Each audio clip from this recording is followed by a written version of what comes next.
राधे राधे। रिया बहुत अच्छा स्टूडेंट है। बचपन से बहुत चुलबुली, बहुत हंसमुख, मतलब बहुत ही ज़्यादा प्राणचंचल लड़की थी।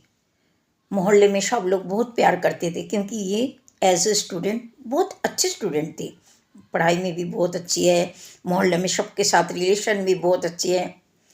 धीरे धीरे रिया बड़ी होती गई, पास आउट हुआ। रिया उच्च शिक्षित हुई। उच्च शिक्षित होने के बाद रिया कॉलेज में प्रोफेसर लगे। लेकिन कॉलेज में प्रोफेसर लगे, जस्ट लगे ही थे। इतने में होते हैं ना लड़कियों की, बहुत मन में सपना था, आंखों में बहुत सपने हैं, ये कुछ और ही कुछ सोच रही थी। इसकी कुछ फ्रेंड मिलके एक दिन बोला कि चल हम सब ना घूमने जाएंगे गोवा। रिया अपने माँ बाप की एकलौती बेटी थी। इसका कोई दूसरा भाई बहन कुछ नहीं था। रिया के पापा रेलवे में बहुत बड़े पोस्ट में थे, बहुत बड़े ऊंची पद में थे। मम्मी हाउसवाइफ है। लेकिन रिया को लेके इसके मम्मी पापा हमेशा प्राउड फील करते थे क्योंकि रिया लड़की थी ऐसे। पूरे मोहल्ला इसके ऊपर नाच करते थे, इस लड़की के ऊपर। अब सबके साथ ये अपनी फ्रेंडों के साथ गोवा घूमने गए। पहला दिन गोवा में घूमा, बहुत अच्छा उनका टूर रहा है, बहुत अच्छा घूमा। दूसरा दिन ये लोग सुबह नहाने गए गोवा के बीच पे। तब सब लोग नहा रहे थे। ये लोग 12-14 जने गए थे यहाँ से। फिर सब लोग अपनी एंजॉय कर रहे थे, कोई नहा रहे, कोई किसी को मिट्टी फेंक रहे, कोई कुछ कर रहे, एंजॉय कर रहे थे। रिया भी उनके साथ कर रहे थे। इतने में 6-7 लड़के की एक टीम आया पानी के अंदर, एकदम से चांग चांग करके पानी के अंदर आ गया। आके उन लोगों ने, मतलब 6-7 जने ने एक गोलाई बना लिया जैसे वो लड़कों ने, और रिया को धक्का मारते मारते मारते मारते आगे लेके चले गए। बहुत गहरा पानी में लेके चले गए रिया को। इन लोगों ने पानी के अंदर रिया के साथ रेप करा। रेप करने के बाद रिया की हालत बहुत खराब हो गया। बाकी फ्रेंडों ने ढूंढते रहे रिया कहाँ गई, रिया कहाँ गई, लेकिन किसी ने इस बात का ध्यान नहीं दिया कि उन लड़कों की एक टीम आया और आके रिया को पानी में धक्का लगा लगा के आगे लेके चले गए। ये बात का किसी ने भी ध्यान नहीं करा। इन लोगों को पता ही नहीं चला। काफ़ी देर बाद रिया जब बिल्कुल हालत खराब हो गए थे, 6-7 लड़कों ने गैंगरेप करा रिया के साथ पानी के अंदर। जब रिया का हालत बहुत ख़राब हो गया तब रिया को वहाँ से उद्धार करा गया। पुलिस ने रिया को लेकर हॉस्पिटल पहुँचाया। पुलिस ने तहकीकात शुरू करा। कुछ दिन तक तो रिया ने घर की दरवाजा ही नहीं खोला। उसके बाद केस करा रिया के पापा ने। वहाँ सीसीटीवी लगे हुए थे। सीसीटीवी के द्वारा उन लड़कों की शनाख्त हो गया था। पुलिस ने उन लड़कों को भी पकड़ लिया था। सभी पकड़े गए थे। रोज कोर्ट की चक्कर और घर की ऐसे ही चल रहे थे। मोहल्ले वाले हर कोई आके पूछना, वो करना। रिया के मम्मी पापा जैसे कि किसी के सामने मुंह दिखाने लायक नहीं रहे। रिया तो जैसे बोलना ही भूल गई। हंसना तो रिया को ऐसे लग रही जैसे पता नहीं कितनी बरस हो गया रिया ने हंसा ही ना हो। अपने कमरे बंद करके अपने कमरे के अंदर ही सिर्फ रोती रहती थी। सबसे शर्मनाक बात तो तब हुई जब रिया कोर्ट पहुंची। कोर्ट पहुंचने के बाद वकीलों की जेरा आए। वकीलों की जेरा इतनी अश्लील था जो वहाँ रिया के मम्मी पापा को भी बैठना मुश्किल हो रहे थे। लेकिन अपनी बेटी को छोड़ के भी तो नहीं आ सकते। वकील पूछ रहे आपको कब पता चला कि वो लोग आपको रेप कर रहे हैं? जब वो लोग आपको धक्का लगा लगा के लेके जा रहे थे आपने चिल्लाया क्यों नहीं?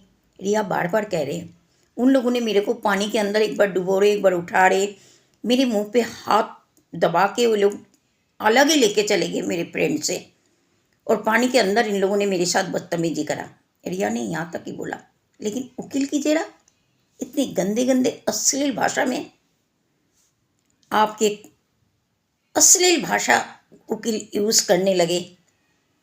आपको कैसे पता चला कितनी लोगों ने आपको रेप करा, आपको कैसे पता चला कितनी लोग थे, ऐसी अश्लील भाषा की इस्तेमाल कर रहे थे वकील। और कोर्ट में पता है इन सब बातों का कोई ऑब्जेक्शन भी नहीं होता है।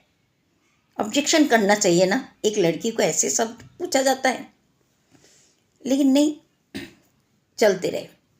ये तो कोर्ट की बात गया। बात आई रिया के पापा के ऑफिस की। रिया के पापा के ऑफिस जाना भी बंद हो गया। ऑफिस जाने की जितनी देर है, हर कोई हर मिनट में आके पूछ रहे रिया कैसे है, रिया कैसे है, डॉक्टर दिखाया, ऐसे कोई नुकसान तो नहीं हुआ ना, ऐसे कोई बात तो नहीं है। हमदर्दी दिखा के लोग आते हैं पूछने के लिए, लेकिन लोग ले रहे मज़ा। रिया के पापा भी दुखी हो गए, लेकिन छुट्टी करे कब तक करे, घर बैठे तो कब तक बैठे रहे। रिया के पापा ने अपनी ऑफिस की अपनी कैबिन के बाहर, दरवाजा के बाहर एक पोस्टर लगा दिया, मेरी धर्षिता बेटी रिया ठीक है।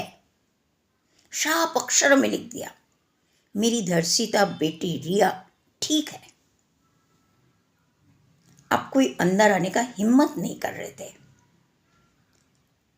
अक्सर दोस्तों ऐसे ही होते हैं हमारे समाज में, या तो लड़की की जान चले जाए, जैसे कलकत्ता में अभी आर्जिकल कॉलेज में उस लड़की की जान चले गई, एक तरह समझ लो वो बच गई। लेकिन जो बच जाते हैं ना रेप केस के बाद, उसका जीना भी मुश्किल हो जाते हैं, उसका जीना भी मुश्किल हो जाते हैं। रिया के जीवन भी ऐसे ही हो गया था। घर से बाहर निकलना ही रिया के लिए मुश्किल हो गए। और उस पड़ोस हर कोई एक ही सवाल, एक ही सवाल। एक तो शर्मिंदे वाली बात है, और लोगों की जीना और मुश्किल कर देते हैं समाज। मुझे लगता है समाज का ये परिवर्तन होना चाहिए, और कोर्ट के वकीलों की ये जो जेरा है ना, इसका भी परिवर्तन होना चाहिए। खैर मैं तो नहीं कर सकती हूँ, ये सरकार को करना चाहिए, लेकिन करना चाहिए। ये क्या तरीका है, ऐसे ऐसे बेहुदा सवाल पूछा जाता है।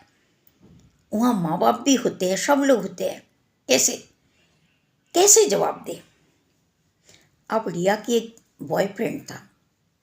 अब कई महीनों के बाद वो बॉयफ्रेंड आया रिया के साथ मिलने के लिए। रिया उसको पकड़ के बहुत रोया, लेकिन रिया के बॉयफ्रेंड ने रिया का पूरा साथ दिया। रिया को ये बोला, जब तुमसे वकील जेरा करते हैं तो तुम जोर जोर से चिल्ला के इनको बोलो कि हाँ तुम्हें पता चला था तुम्हारे साथ रेप हो रहे थे। वो सुनना चाहते हैं ना, तुम उन्हें सुनाओ। नेक्स्ट डेट आया कोर्ट का। रिया की बॉयफ्रेंड रिया को साथ लेके गया कोर्ट में। उस दिन रिया की बॉयफ्रेंड ने इसके मम्मी पापा को बोला, आज आप लोगों को जाने की कोई ज़रूरत नहीं कोर्ट में, मैं जा रही हूँ ना, मैं संभाल लूँगी। उस दिन वकील को रिया ने इतनी बेइज्जती करा, क्योंकि रिया को हिम्मत जो मिल गया था अपनी बॉयफ्रेंड का साथ जो मिला था। इसलिए समाज में कोई भी लड़की अगर धर्षिता होते हैं ना, तो उसके सामने सवाल मत रखो, साथ दो, सलाह मत दो, सलाह नहीं साथ चाहिए, साथ। रिया को भी अपनी बॉयफ्रेंड का उस दिन साथ मिला, तो रिया भी उस दिन बिल्कुल बस्ट हो गया। जो इतने दिनों से उसके मन के अंदर जो बातें था ना, वो उस दिन जज के सामने सारी बातें रखा और वकीलों को बोला, आपको सवाल करने का ज़रूरत नहीं, आज मैं करती हूँ, आज मैं बोलती हूँ। इसकी बॉयफ्रेंड ने बोला, रिया डरना मत, खुल के बोलो, मैं हूँ आज तुम्हारे साथ, मैं हूँ। रिया ने उस दिन उन लड़कों को वो बेइज्जती करा कोर्ट में। जज साहब भी उस दिन चुप होकर रिया की सुना। फिर जो फैसला आया वो रिया की पक्ष में आया। उन सब लड़कों को सजा मिला, लेकिन उनको सजा मिलना ना मिलना ये बड़ी बात नहीं है। बड़ी बात है हमारे समाज की परिवर्तन होना बहुत ज़रूरी है। समाज के लोगों की सोच की परिवर्तन होना बहुत ज़रूरी है। हमारी सोच अभी भी वही छोटी जगह है। किसी का अगर धर्षण हो गया तो हमारी समाज सोचती है उसको जीने का कोई हक नहीं है। क्यों नहीं है? दोष उसका नहीं ना, जिसने रेप करा। समाज उसको क्यों नहीं मारता है, उसको फांसी क्यों नहीं देते है? जिस लड़की के साथ हुआ ना, समाज उसको जीना हराम कर देते हैं। मैं कहती हूँ सब अपना सोच बदल लो।